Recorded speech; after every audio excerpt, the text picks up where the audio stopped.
There are two very important subjects which are yet to be covered.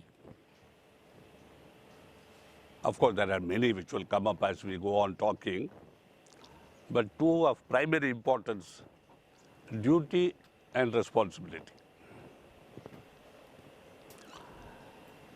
I went abroad for the first time, I think, in 1948,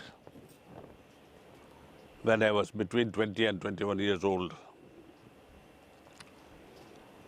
I was a typical Indian college graduate, just passed out, more or less, and quite unused to the customs of the so-called elite, the educated, and the rich, because I never had been in a car before that. My only transport, or our only transport, were bicycles in Jabalpur, where we lived. In those days, we could buy a BSA bicycle for 22 rupees. You know, we had no bicycle industry in India. So although my father had a salary of about 120 rupees a month, he managed to buy all three brothers one bicycle each and had one for himself. I mean, one after the other. 22 was the highest price because it was a BSA. A Raleigh was 20 rupees and a Hercules was, I think, 18 rupees. We used to ride to school on that, question of some 3 miles. If it had flat tires and we couldn't get them going, we used to walk. In the monsoon, we had occasionally to get a toga from the railway station, which was about 3 miles away. And the toga used to charge 6 annas to 8 annas, half a rupee, to come from the station and drop us at school. These were our means of conveyance in those days. Again, it was the same story when I was in Banaras to graduate. Bicycles. By then, cycle rickshaws had invaded the scene. I'm talking of 46, 47. And of course, there was a toga and a peculiar horse-drawn vehicle called the ekka, in which one person could sit. Of course, we usually sat 5 on it, because it had a central compartment about the size of this chair and 2 wings on which 2 and 2, 4 people could sit. It was called the ekka. It could be very ornamental if rich people owned it and were driving their own horse. And it could be very humdrum, you know, something put together. And that was okay. So when I went to Bombay with its electric trains, suburban trains, with its cars, with the 2-decker, double-decker buses, it was completely different. And when I was selected to go to Yugoslavia for about a year's training, my uncle happened to be, my middle uncle, my father's younger brother, happened to come and stay in the Taj Mahal Hotel, which was in those days the best hotel. It still is. It is on the seafront, and there used to be a darwan, or what you would call a, you know, the man who waits at the gate and opens it, something like a concierge, I'm not sure. And they were generally tall Sikh gentlemen with big turbans, you know, with fermenting beards. He had called me for lunch. I remember I was walking up and down the pavement in front of the Taj Mahal Hotel for about 1 hour, because I had pyjamas on and a shirt, and everybody was going in suits and, you know, fully decked ties and whatnot. I was quite unused to that sort of place. Suddenly my uncle appeared on the steps. He said, "Idiot, I knew you would be measuring the pavement. Come with me." So that was the sort of fellow I was, and I was pushed into Europe, much against my will, hoping I had not had to go there. And with a ticket which cost 60 pounds, I think 61 pounds, which dropped me off at Naples. And this was in the year 1948, I think. And my entry into Europe was as somewhat traumatic experience because I had gone by boat, as the English say, or a steamer, you know. And when we landed at Napoli, I had a big steel trunk because that's what we are used to in India. No sophisticated baggage. And a small attache case, you know. And the steel trunk had been broken because it was in the hold. It was not cabin baggage. And they had tied together with rope. I had managed to make friends with a companion on the way. So we were going together. And there was a bus. It was winter. We got into Naples, I think, on the 15th of December. Bitterly cold, chill wind.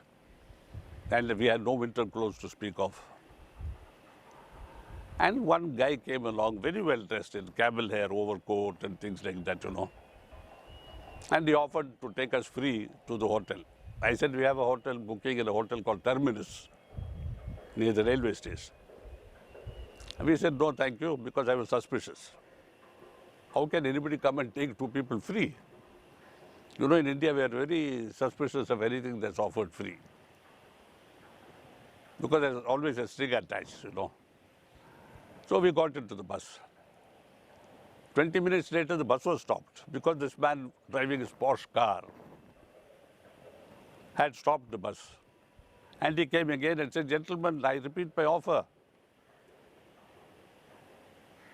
I said, no, thank you, because I was more suspicious. Imagine a man following in his car 20 minutes just to stop my bus and offer me a transportation again. 40 minutes later, we were in the hotel. And there he was before us at the reception. And asking that man to cancel our reservation. I got very annoyed. I said, I'll call the police if you don't move out. Because imagine coming there, and this time is an offer to show us around all of, you know, Napoli, Vesuvius, every sort of thing. Later on, I found out he was a sort of, you know, homosexual addict who picked up young people of such places, offered them free transportation. You have the rest of the story. That was my first exposure to Europe, you see. Very unpleasant and made me more suspicious than ever of, you know, what we can expect to find in foreign countries. Such things never happen in India. In India, on the contrary, even if a man is driving alone and you stop him and say, can you drop me, he will look at you with suspicion. Say, I'm sorry, no, but if you want, I'll give you a rupee for bus fare. So it was like that, you see, my first impression of Europe was very bad. It took me years to outgrow it. Fortunately, my successive business trips were business trips, and I went by air. I did travel to Europe at least twice by ship, up and down. And that was a very nice experience. On board, it was very nice. Why I'm saying this, you know, at that age of 20, between 20 and 21, to be exposed to this sort of very unsavory and, if I may say, frightening to a timid fellow like me as I was then, it was, I think I still carry a bit of that around. Though I have revised my opinions completely because one sparrow does not make a summer. See? But on the contrary, as I have becoming more and more used to Europe and liking the friendly aspects in Europe and the people, their willingness to help, their ability to help, on the other side, these vices have been growing. Perhaps, you know, nature intends my tolerance level to go up as that goes up. And that is part of my spiritual education and should do credit to my master for having changed me to that extent. Now we come to the crux of the matter, you know. What are these two elements that are so important in spiritual life? I think I said that is duty and responsibility. I told you something about the Sanskrit sloka about duty to one's parents, Matra Devo Bhava, Pitra Devo Bhava. The mother comes first, the father comes next. Then Acharya Devo Bhava, Guru. Then Atithi, the uninvited person who knocks your door at midnight. claiming succor. I once had a very sobering experience.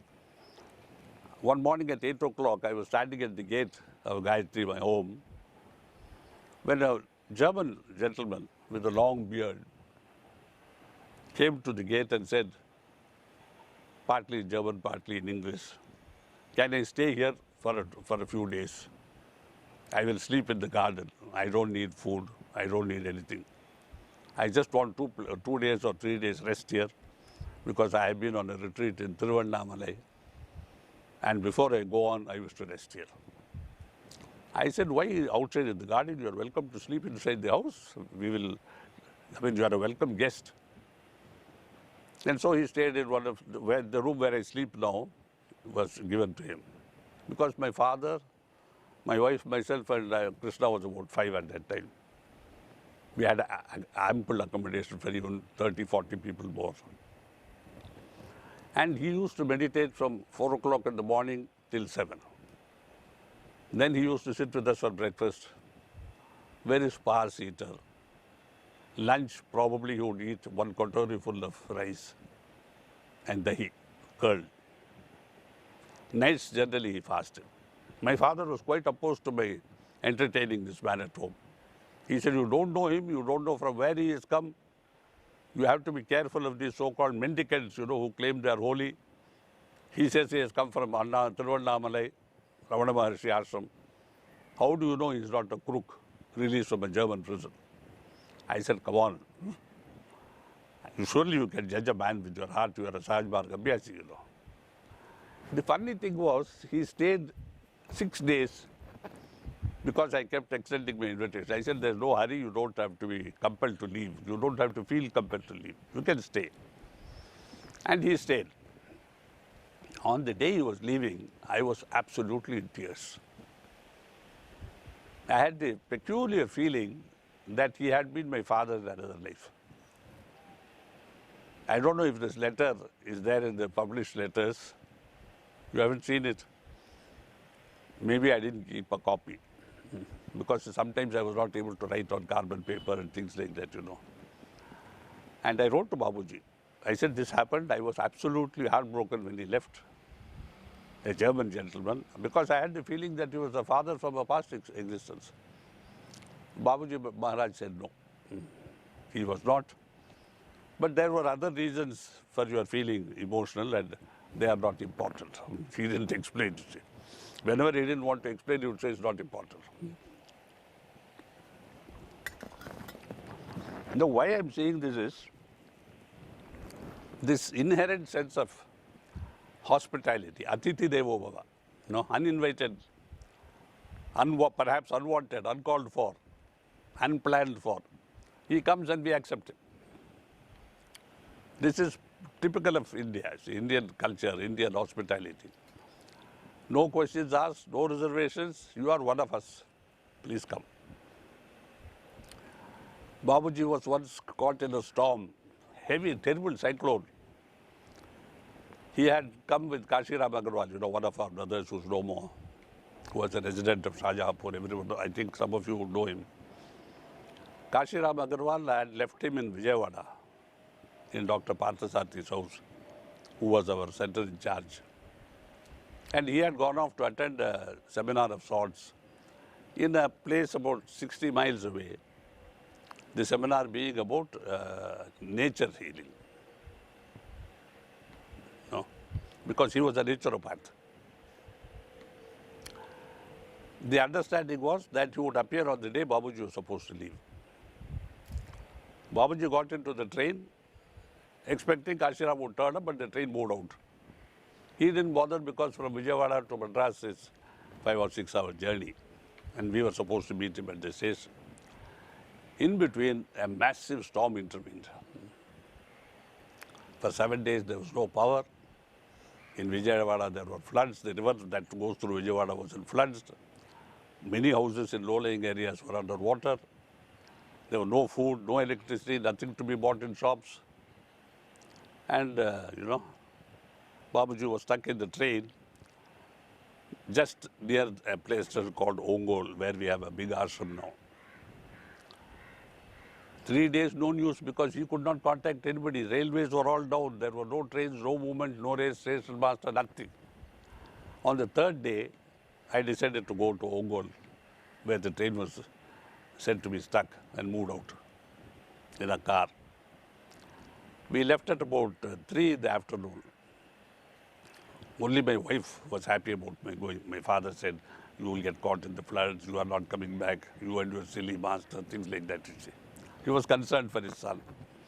But my wife said, "You go. You feel you have to go, you have to go." That's it. And we reached where the roads were deserted, the railway track was deserted, there was nothing on the station because we thought we would get some news. We reached Nellore. It was about 8 o'clock. No accommodation. Jam-packed. But fortunately, there was a police officer who was our Abhyasi. He was then the Deputy Inspector General there, or probably Superintendent of Police. I managed to contact him. And we went up a small hill where he found a room. We had bananas for dinner. Nothing else. And water. Next morning, we set out for Ongol, which was another hour's distance, you know. No, I'm sorry. We had dinner and then I said we must go to Ongol somehow now. Because I had, heroic ideas of swimming across the flood and rescuing Babuji and whatnot. You know how these ideas come when your beloved is stranded somewhere. So we set out at about 9 o'clock. And few miles out of Vijayawada, north of Vijayawada, there was a river and a bridge. We were on the bridge. We had driven about 20 feet. I said, "Stop. We go back." My companion, the police officer, said, "Why? The bridge is there." I said, "No, there's some problem. We cannot go." Next morning, we found the bridge had been washed away, just a few feet beyond where we had stopped. Had we proceeded, we would have been washed away. Surely Babuji's grace, you see. So I couldn't do anything. We had to return. 2 or 3 days later, the train was pulled back to Vijayawada because it could not proceed. The tracks had been washed away. The bridge was washed away. And then he went to Hyderabad and took a plane and arrived in Madras. By then, they were able to communicate from Hyderabad that he is coming. We were at the airport to receive him. And as he came out of the plane, in those days there was no security. I was at the plane to receive him at the ladder. As he came out, he very affectionately grabbed my hand and looked at me and said, "I saw you there. You had come for me." How could he know?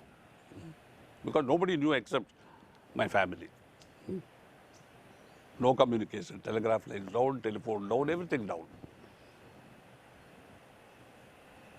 So you see, that is what, it's a mixture of duty, responsibility, and that which supersedes both of them, of which they are both part, love. See? Because when you love, there is duty and responsibility from you automatically. You don't feel this is my duty, you don't think this is my responsibility. A mother, when she feeds her children, even when she has no money to afford it, does not think it's my duty to feed my children, at least not in the Eastern cultures. She will give her life to somehow feed them. They will sell themselves if necessary to feed their children. And you say, "Oh, wonderful of you to do your duty." They will say, "What duty? I have no duties. I love my kids." "But you have sold yourself." "Yes." He said, "Why not? If I had something else to sell, that too I would sell." See? So India is a land where this evil of prostitution is largely because of poverty. Too many children in the house. The girl goes out, sells herself, day after day, produces enough money to keep the family running. Father, ill health. Mother, unable to work because she has 6 children to be looked after at home. No money for school fees. Children running ragged like ragamuffins on the streets. That is duty. Duty without consciousness of what you are paying for it. That is dharma, you see. There are stories of things being eaten up half to provide food for a hungry lion. things like that. We don't, think of these things as duty. Responsibility, but surely Chariji, she must have felt responsible for her children. I said, no, if it was merely responsibility, she could have easily got over it, thrown the children out under a big tree or left them on the doorsteps of a church, which is very common in the Christian context. So duty is that which has to be performed absolutely without any thought of your own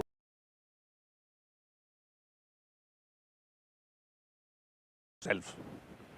It is not like, oh, I must be at the office at 8 o'clock, which is the Western idea of duty. I must be there. What have you to do? Well, my managing director is there and you know how it is. I used to admire these nurses very much, in hospitals, how self-giving they are. But when I found nurses in, again I have to unfortunately mention America. It is not a sense of, their sense of duty is a superficial sense. They have it, but it is superficial. I am paid, so I must work for my pay. So my 8 hours are over, the patient is dying, oh, my relief will come and she will look after it. So the Western idea of duty is to give something in return for what you get. Therefore, you have this rather unsavory habit of giving a Christmas gift to somebody and he giving you a Christmas gift back. It's an obligation. But Chariji, I cannot receive and not give something in return. So I have often asked my friends in Europe and America, suppose somebody saves your life, what will you give? Can you replace it with a whiskey bottle or a Schaefer's pen or a Tissot watch and say thank you for saving my life? And this thank you is so superficial. It is from the lips but not from the heart. If it had to be from the heart, the Western culture would not insist on saying thank you for every silly thing. You get a glass of water, thank you, and you have to put on a smile with it. How is the soup? Oh, excellent, wonderful. Really? Of course. Could you please give me the recipe, you see? And that recipe is to enforce your statement that it was excellent. No, the hostess is supposed to think it was truly excellent. She has asked me for the recipe. And she has to say, oh, I have never given it to anybody, I got it from my grandmother. But since you like it so much, I'll give it to you. Superficial, superficial, superficial. In Europe, when you get a gift, you have to open it immediately and admire it. Otherwise, they feel insulted. I didn't know this first. So we put it away, like we do in India. In India, it's an insult to open it in the presence of the donor or gifter. Because they don't want anybody to know what they have given, because they give it from the heart. You don't expose your heart in front of strangers. You see how topsy-turvy these cultures are, invertendo. So once somebody asked me, aren't you going to open it? I said, why? I can open it. No, but Chariji, I want to see how you like it. See? And often I have believed, I don't want to mention something else, make it worse, but maybe in private. In India, if you open it, it's an insult. It's as if you are wanting to see what they have given and evaluating, them by their gift. This is exemplified in the Gita, Bhagavad Gita, where Lord Krishna says, Patram, Pushpam, Phalam, Toyam, Yo me bhaktya prayachati. Patram means a leaf. Pushpam, a small flower, tiny flower. Phalam, a fruit. Toyam, a few drops of water. Offered with bhakti, with love and devotion, I accept, says Lord Krishna. I don't want grandiose presents, rich gifts, chains of gold and diamonds, like the Aga Khan is wearing against diamonds and gold every so often. These are simple offerings. You can just pluck off a flower and take it to the temple and offer. And it is to be done. In the Bible, you have the echo of this sentiment. Let not thy left hand know what thy right hand is given. But in practice, it is ignored. So you see, again, this idea of giving so that nobody knows except the recipient. That preserves a certain holiness, a certain sacredness associated with the gift of love. I understand, I believe that this is what makes sex also sacred and holy, that it must not be in a profane atmosphere. It must be in a place of sanctity, purified, and out of eyesight of all but God. You know, when we have our Indian marriages,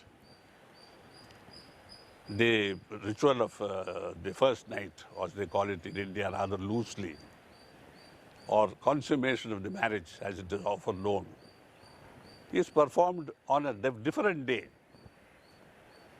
This is not a question of buying a horse and mounting it and riding it furiously. So, here you buy the horse, rest it, groom it, let it go around your estate, get familiar with it. Then you gently mount, go at a walk, then at a trot, then at a gallop. So in our marriages, there is this, it is called the Shanti Kalyanam, you know, the marriage of peace, that which produces peace. There are again rituals in the morning, and that night the couple are led into a bedroom specially prepared.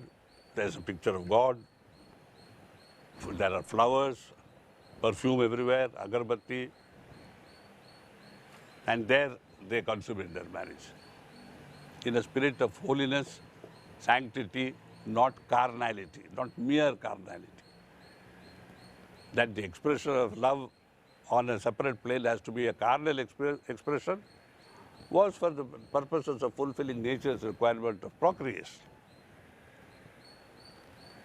That a ceremony is done soon after the marriage to sanctify this procedure is because there is an injunction that you have a duty to give a son to prosper your race further, propagate your race into the future.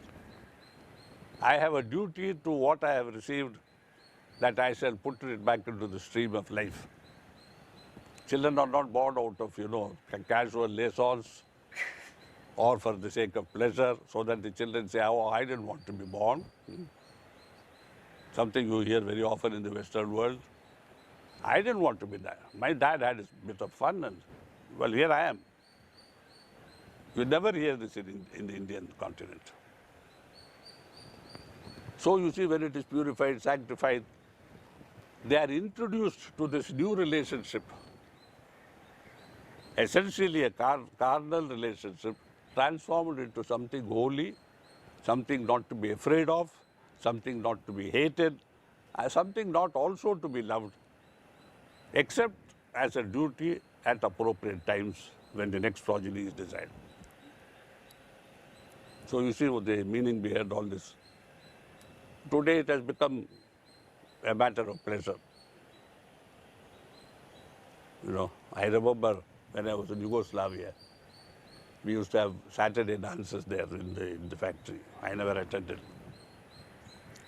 Once they had planned to kidnap me and make me dance, I locked myself up in my room, because I was always afraid that if you touch a woman, a flame bursts up. And I was only 21. One of my friends came and said, oh, if you are thinking of protection, Chariji, I have 6 in my pocket. I said, why do you carry 6? He said, bogami in Yugoslavia. He said, bogami.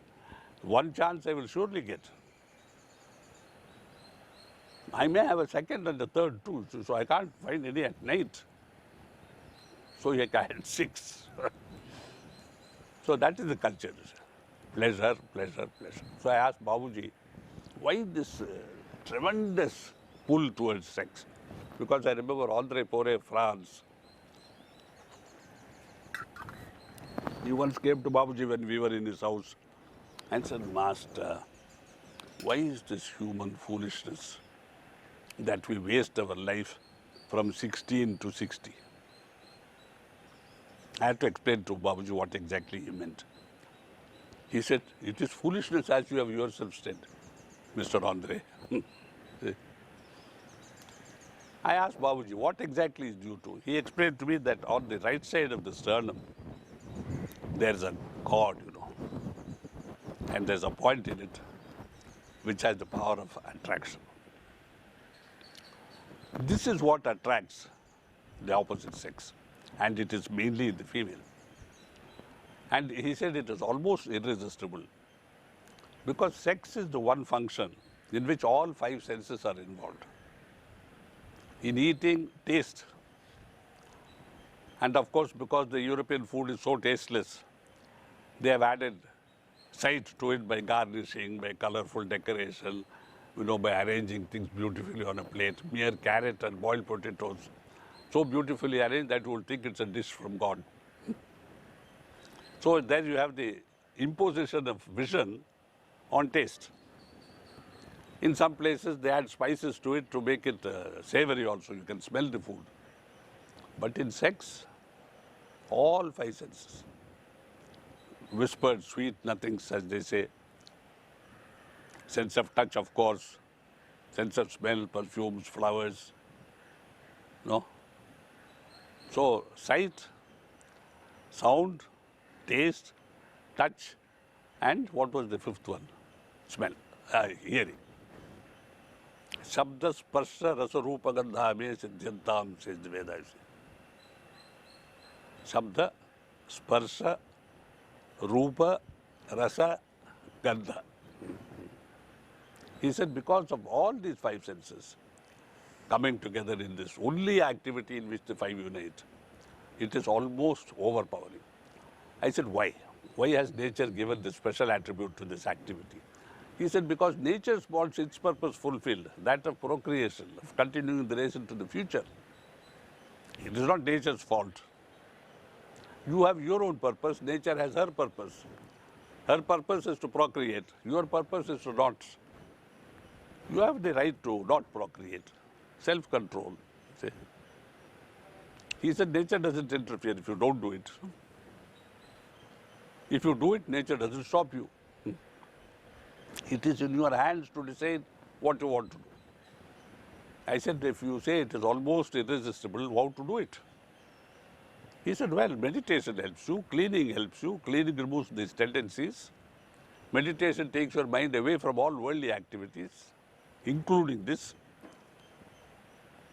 Therefore, he said, avoid going anywhere after you come to me.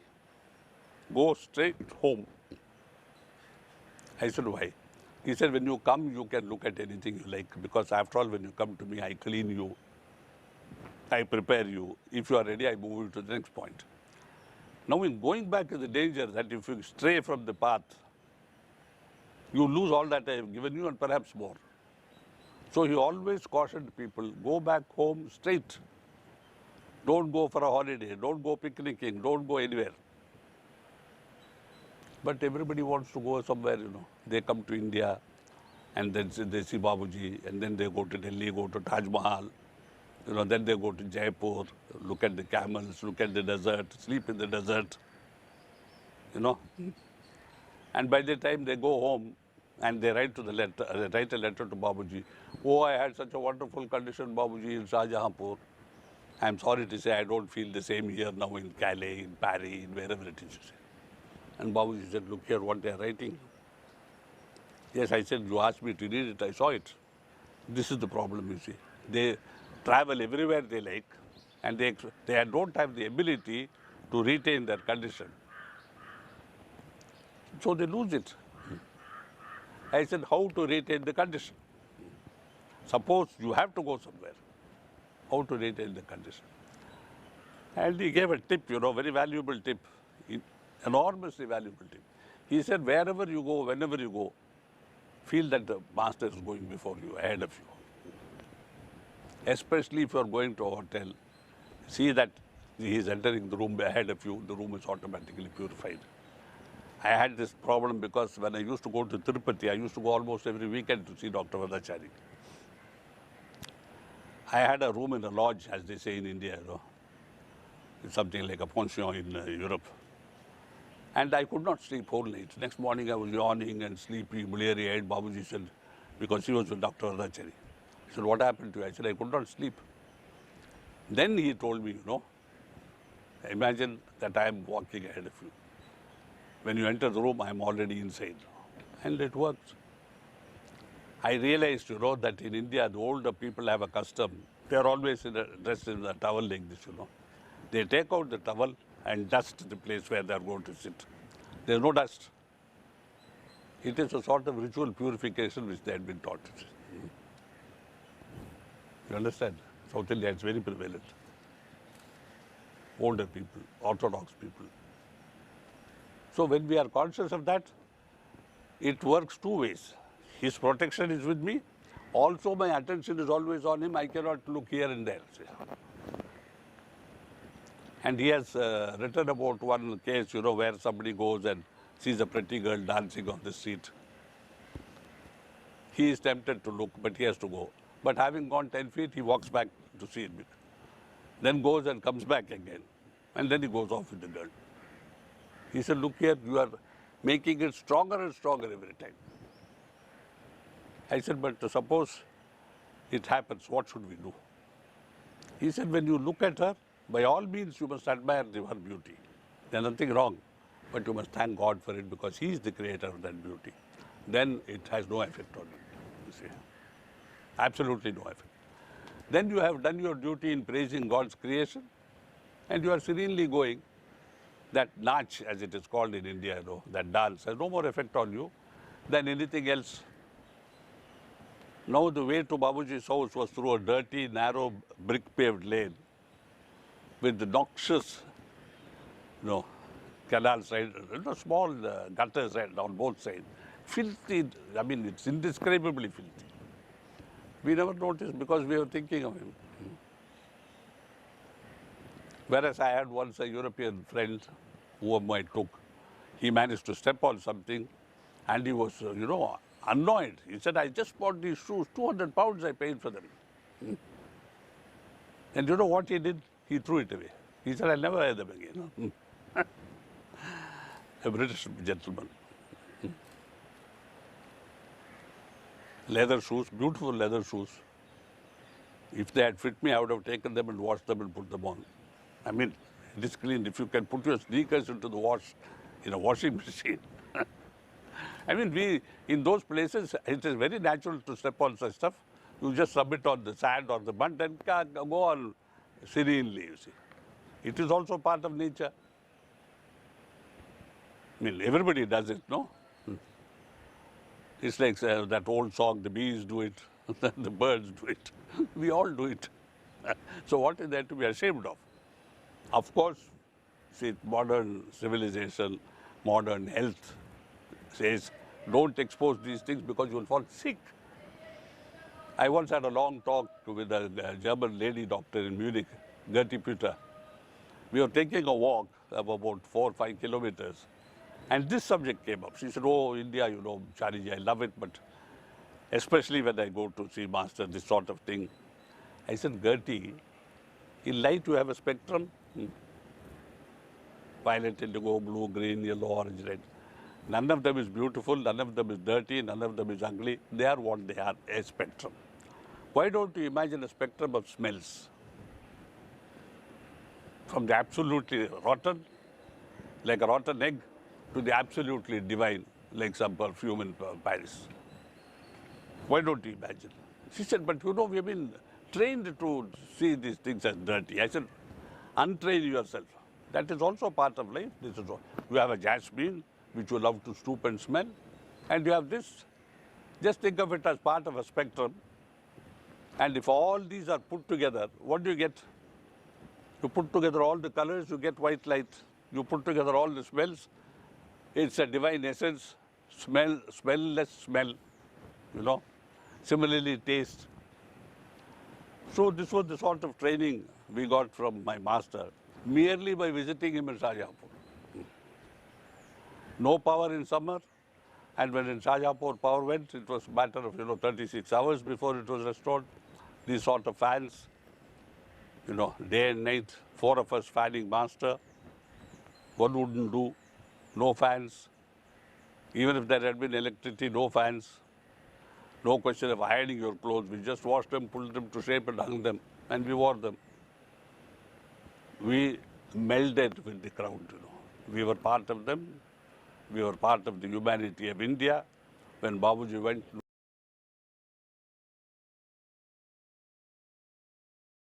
to him, nobody knew he was a master. Nobody knew what he was. He didn't care who thought of what about him. Totally unself-conscious. No, self-consciousness is bad because we have no right to think of ourselves. Human beings are not born to think of themselves. Because when you think of yourself, you think of yours, mine, as I said in an earlier talk, me and mine. If nature provides everybody, why should I worry what nature will not give me? Nature will give me what I need. And the more I think of myself, the more I feel insecure. I have seen the poor people, like rickshaw pullers who earn 5 rupees a day, 10 rupees a day. They have no concern for the future. He has his rickshaw. What will you do tomorrow? He says, God will give me. Today I had 20 rupees. I gave my wife 10 rupees to keep because poor thing, she has had no money for months. And the rest we bought food. And what did she do? She bought herself a brass ring and a brass nose ring, which she had never had before, 10 rupees. But don't you want to save? Save for what, he says. Where will I keep it? I sleep under the tree, my wife sleeps in that hut. If I save, there are others who are poorer than me, they will rob me. No saving. Enough unto the day is the evil thereof. I have changed it to enough unto the day is the good thereof. And the Christian prayer says, give us this day our daily bread, not our weekly bread or my monthly bread or our annual bread. Give us this day our daily bread.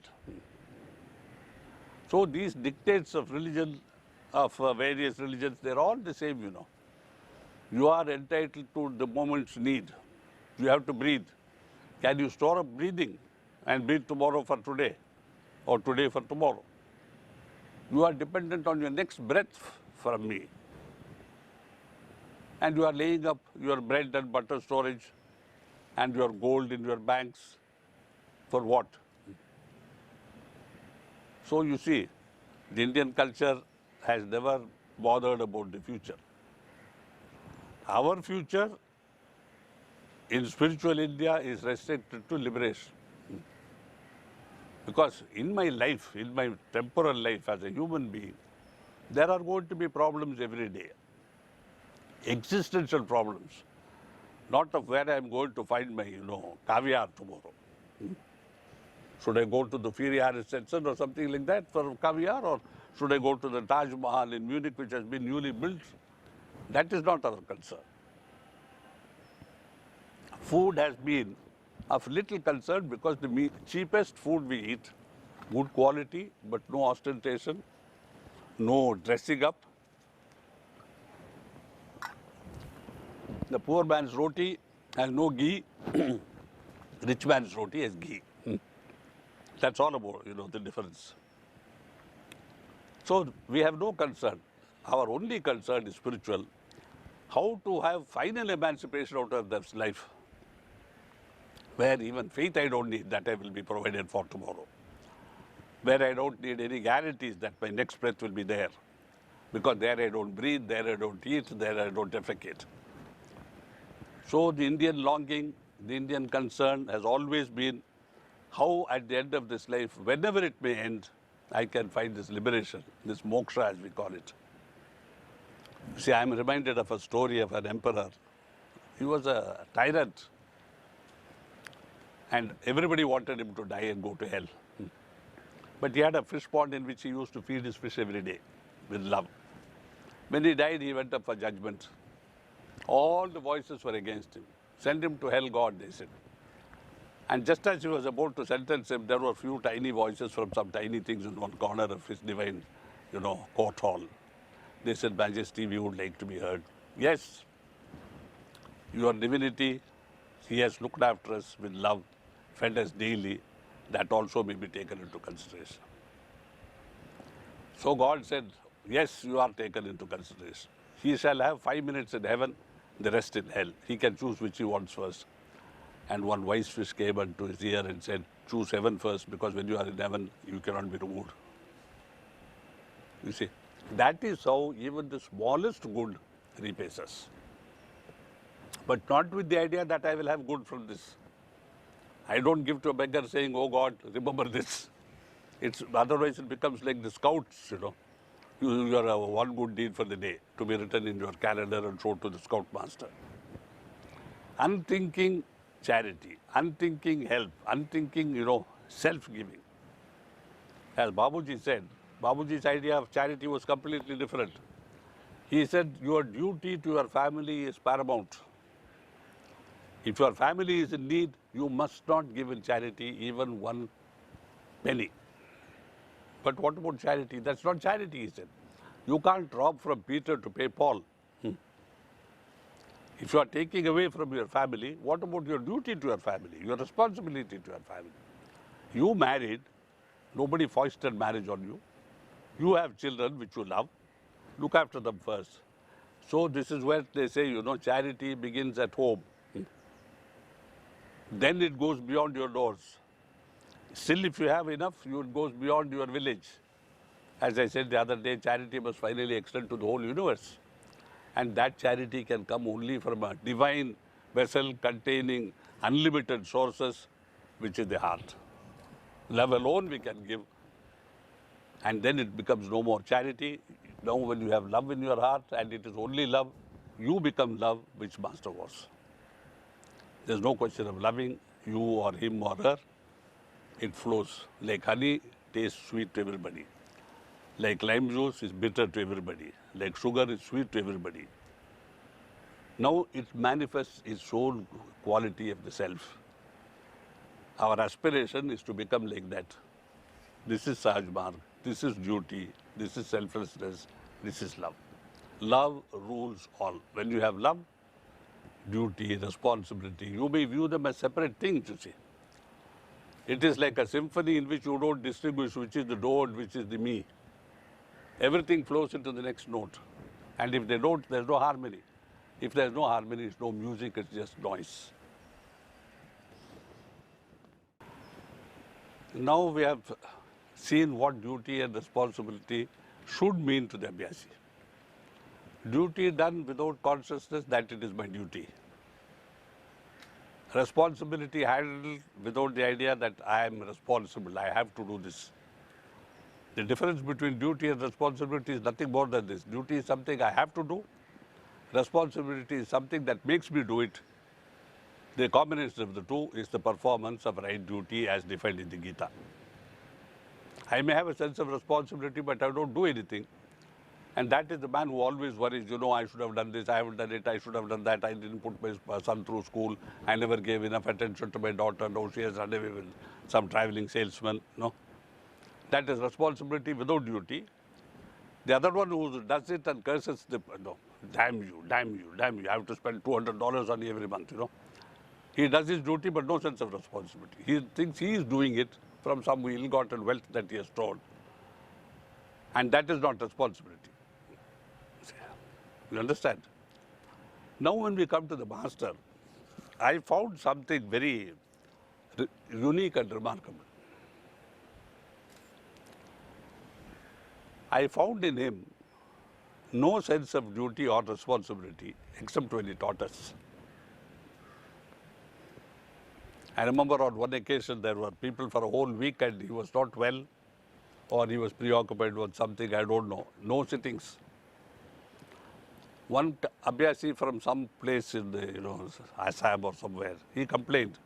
He said, we have been here for a week and Babuji has not even given us one sitting. Unfortunately, Babuji heard it. And this man went on to add, he has no sense of duty. We come all the way, spending hundreds of rupees. So Babuji immediately said, look here, I have no duty towards anybody except towards my master. What he orders me to do, I do. I have no obligation towards abhyasis. I have no duty towards abhyasis. In fact, I don't know what my abhyasis are, who they are. When they come, I serve my master, but by doing his, directives, performing the action that he wants me to do, and that is it. So later on, I had a private talk with him. I said, Babuji, can you explain this little more? He said, I am serving only one, and that is my master.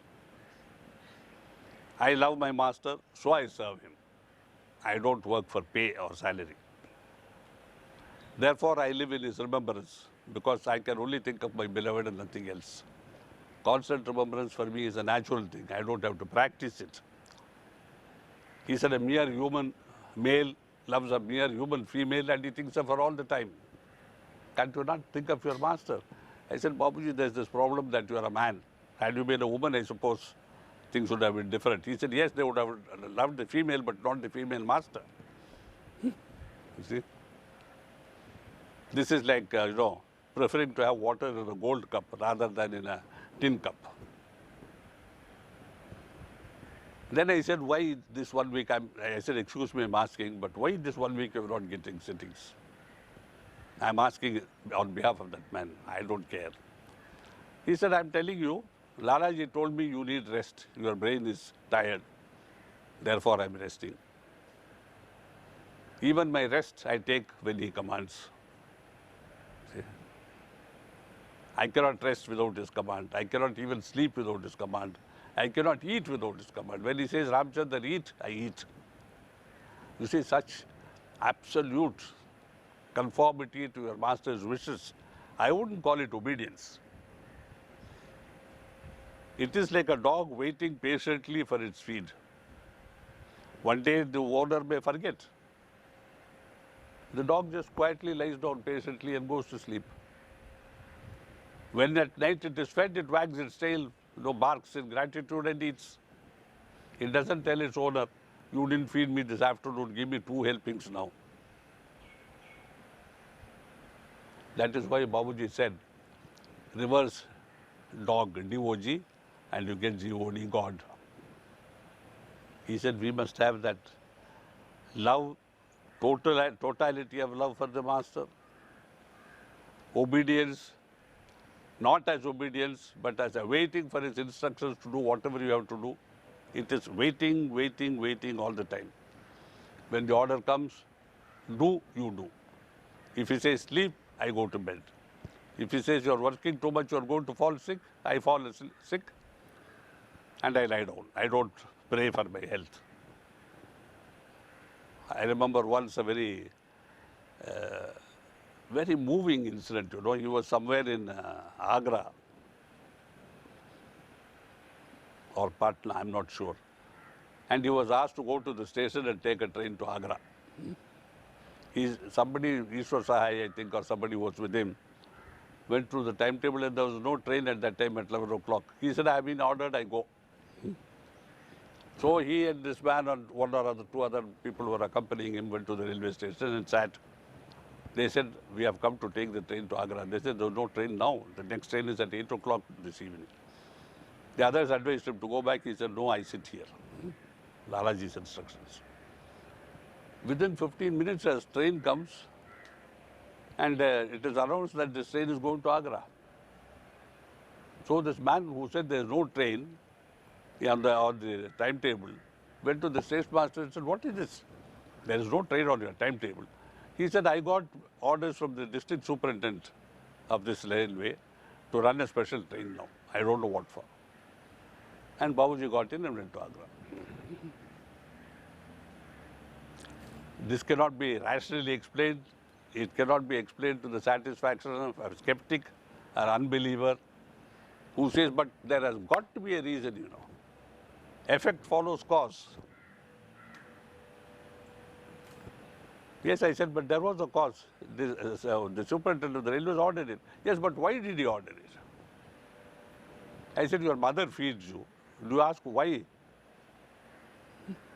No, but Chariji, that's not a satisfying explanation. Then I said what Babuji told me, that there can be causes without effects. There can be effects without causes, which is even more difficult to understand. What is an effect without a cause? We know. We can apply for a job, but we don't get it. We run for the train, but we lose it. No? No effect. Cause without effect. Effect without cause. But how to explain that there can be effects without cause? Well, a simple one would be that we have a baby which we never expected. Nobody plans for a baby, at least not those who are happy, well established. I mean, well established internally, you see. They just obey the dictates of nature and the baby results. A product of love. It has no timetable. Only those who are unable to have children are agonizing all the time and trying to have children. Desperately trying. So you see, this makes some sort of logic, even to an illogical mind. So Babuji did his duty to his master, which was obedience, love, faith, action. He has crystallized Sahaj teaching into three aspects, you see. Love for the master, obedience of the master, satsang with the master. Now the third aspect is most important, especially for discipline within the mission. Satsang with the master. Everybody says, but I never go to Shahjahanpur. I don't have enough money to go to India, you know. How can I have satsang with the master? There lies the rub. Babuji said, remember that no preceptor can transmit to you unless I give the transmission. So whoever may be sitting in front of you transmitting to you, it is really the master. So if you remember that it is the master who is transmitting, it becomes satsang with the master. Something which is impossible to believe, therefore we don't understand, therefore we don't obey, and we think, oh, thank you, Mr. So-and-so, for giving me the sitting. I understand how difficult, you have to take time off from your family. Common Western argument. I can't take more than an hour of Chariji from my family. My wife gets very upset. Here, every time I had to go with Babuji, I left my wife at home. I was away for months sometimes. The funny thing is, if you leave your wife alone to earn money, nobody objects. Oh, he's on tour. But if you are going to give sittings, sitting all the time, but don't you have any time for me? Don't I deserve some attention? So if people remember that it is always satsang with the master, whoever may be sitting in front of you, then this third thing, which is normally troublesome and leads to so many problems in the mission, that he is a good preceptor, he is a bad preceptor, I like him, I don't like her, snooty, this, that and the other. Everything will disappear. We will have absolute silence, we will have absolute trust, we will have faith. Most of all, we will have discipline and obedience. When the preceptor says, come at 6 o'clock, they will say, it's the master's order. I must be there. I cannot, disobey the master. So, love for the master. Yeah, but I had once to tell an unsavory story by people who were upset in Madras. They used to go to temples and say, oh, but we really think the master is there, we worship. I said, thinking and believing are two different things. And knowing is even more difficulty. I know that this is master in the form of Vishnu, Brahma, Shiva, whoever. Can you do it? They said, what do you mean? I said, there was a distant relative who was a postmaster in India.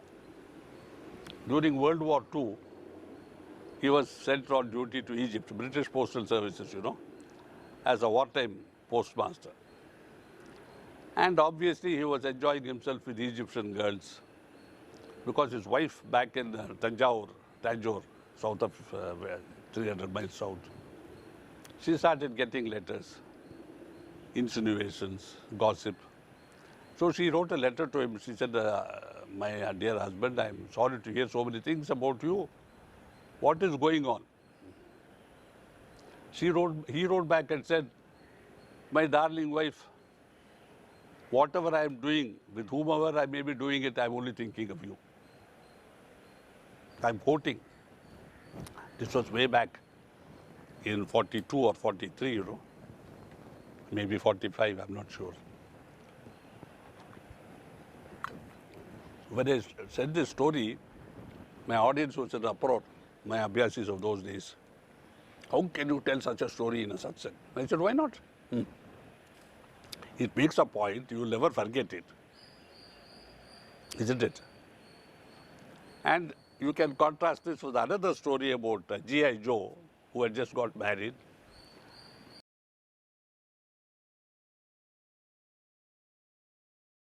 In the US and had been sent on duty to Japan. He was very desolate, very lonely, and his letters to his wife reflected this. Then slowly he said, this week I went to this island, next Saturday he went to this island. Then he said, oh, she's wonderful company, she takes me in her car. And there was more of her than of himself in the few subsequent letters. So one day she was desperate and she sent him a telegram. Darling, what has she got that I ain't got? He sent back a telegram saying, nothing, honey, nothing, but she's got it here. This story too I told in satsang. I said, you cannot have master here and claim that you saw him in the temple unless it is the truth of your heart that whatever you see is the master. As it is said in the Gita, Yo mam pashyati sarvatra sarvam cha mahi pashyati. He who sees me everywhere and sees everything in me, such a man never lets go of me, I never let go of him. If you are in that condition, why do you have to go to a temple to worship at all and see master there? Why not sit at home and see master in his chair? So you see, we are all practicing hypocrisy when we claim such things. It is like that, Chinaman who was baptized. Ling Yu became John Chinaman. No meat on Fridays. 20 years later, one Friday, father was away in Canton. This fellow was in Beijing, Peking as it was then called. And father was not there. This fellow was taking a walk, thinking of all the meat that he cannot eat today. But he saw big restaurants. In China they have all glass and things displayed in dishes. He saw Peking duck, he saw the roast this, roast that, fish. He went in and ordered the whole thing. As he was eating, father walked in. He had unexpectedly come, see John, and walked in. He said, John, you are eating meat. What day is it today? He said, Friday, father. Yes, but you are eating meat on Friday. You know it is not allowed. John, no eat meat. No, you are also telling a lie, John. I see that you are eating duck and fish and goose and chicken. Father, 20 years back you take little water, Pringle, Ling you become John Chinaman.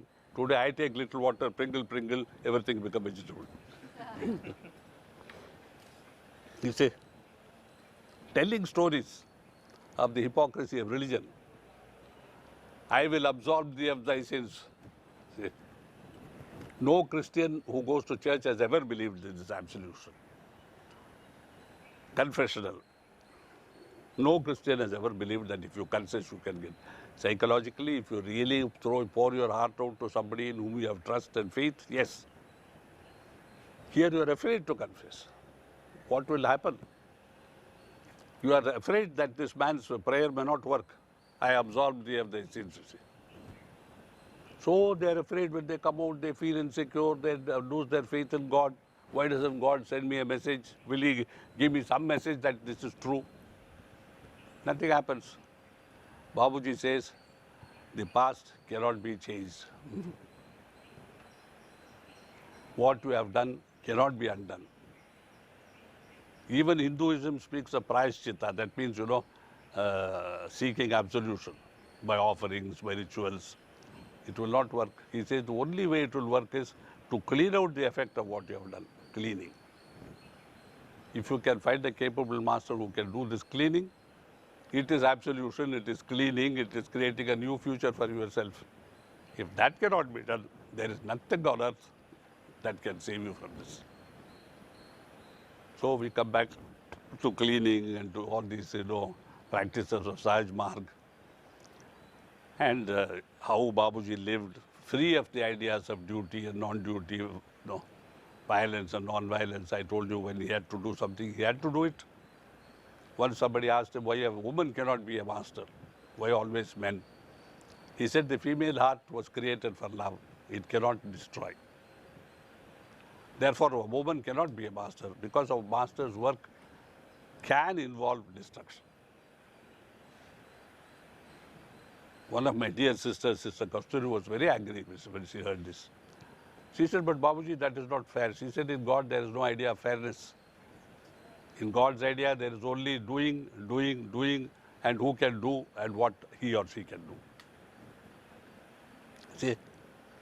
So we have so many factors which we have to take into consideration when thinking of the Master, when being with him, when living with him, accepting him, finally losing yourself in him, which is the goal of Sahaj Marg practice.